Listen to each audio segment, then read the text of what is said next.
This is a video that I hadn't really intended making public.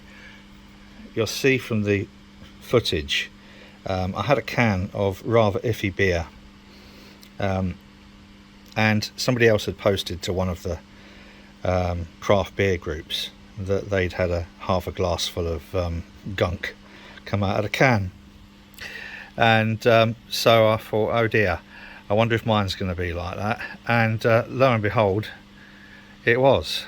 So here's the video. Ooh, worried, very worried. I am currently in the works kitchen next to, hang on, let's get wide angle on here. Look at the shit hole I have to work in here.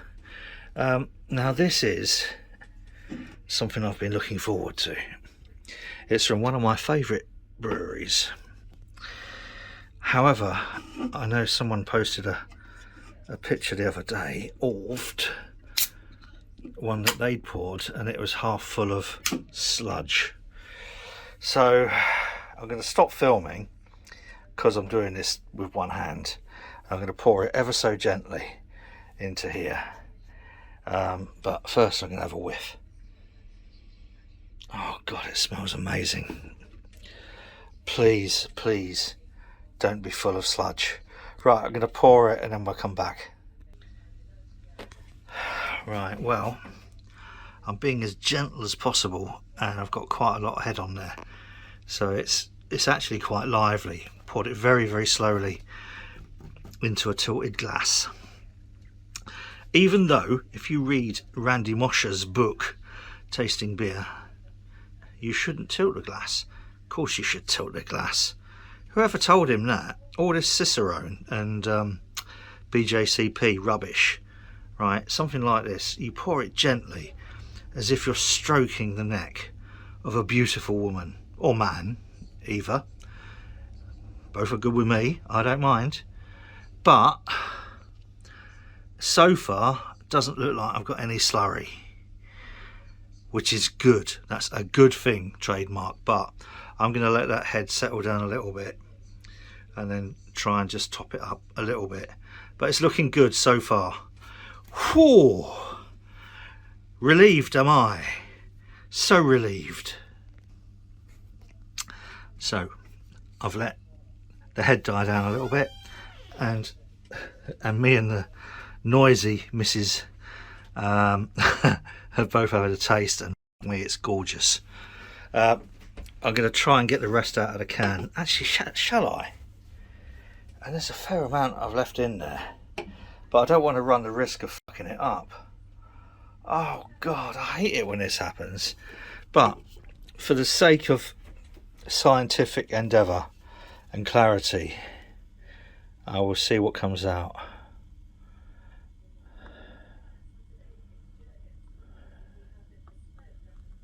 Oh, not sure. Oh, yeah, we've got, oh Christ, we have got solid matter. So 2/3 of the can was fine.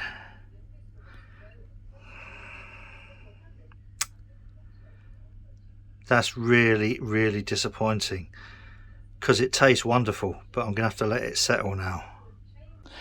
Okay, just for balance, I suppose I ought to just empty the bottom of this and see what's in here. Oh, f me.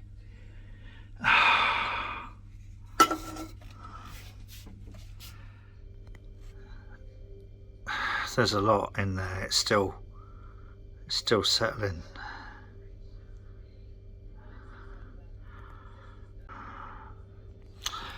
What have we got in the wine glass? I don't know whether I can get a decent enough. No, that's just slurry. Oh god. Well, this is the morning after. That's quite severe. And the bottom of the can, what came out of the bottom of the can, says something Sadly, very wrong. And so that was a week or so ago. I sent a copy of the video, or I sent a link to the video to Staggeringly Good in an email.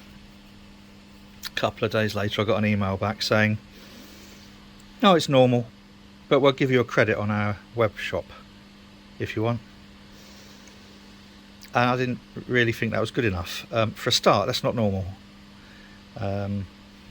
If something's going to be like a fruit smoothie, you should mention it on the label at least. It's not mentioned on this label. It certainly is not what I would expect to come out of a can. Now, and it's a shame because it's kind of like put me off Staggeringly Good. It's put me off this brewery a little bit. Or quite a lot actually, because I won't buy any of their stuff again if that's their response. To say it's normal when it's certainly evidently not, and then to offer a discount or offer a credit for their web shop instead of crediting where I bought it from, Craft and Berry. This was £5.79. That's not a cheap beer. It was one of my treat beers that I allow myself every now and then when I've been dealing quite a lot with National Health England or Public Health England, and it's a shame, and it's also quite insulting for a £5.79 beer to say, oh, we'll give you a credit on our web shop, and it's quite normal. Really, I suppose I should have taken it up with Craft and Berry, but it's not really their fault. It's the beer that's failed, and it's Staggeringly Good that's failed. So as I say, I wasn't going to put this video up until I got that rather dismissive response from them.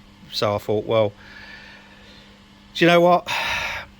I think these days, because of the COVID lockdown, I think a lot of breweries can just chuck anything out that they think, you know, it can go in a can. Staggeringly Good have a really good reputation until now, because I won't be buying any of their stuff again because of their appalling response, just saying it's normal. It's not normal. And plus, you know, it was something that I was really looking forward to. This is my treat for the night after a really heavy day talking about COVID and whatever, and I just, yeah, it spoilt my experience. So this can be a warning to other people, hopefully a warning to other people. Don't waste £5.79 on a fruit smoothie, an alcoholic fruit smoothie, unless it says alcoholic fruit smoothie on the label. Right, that's it. It's Friday, and I'm going to find another brewery to fall in love with. I actually already have Daya. I quite like Daya. Well, I mean, there's quite a few. This is my little scrapbook. This is my little book to get me through the terrible bloody just who'd work for the NHS. Right, that's it.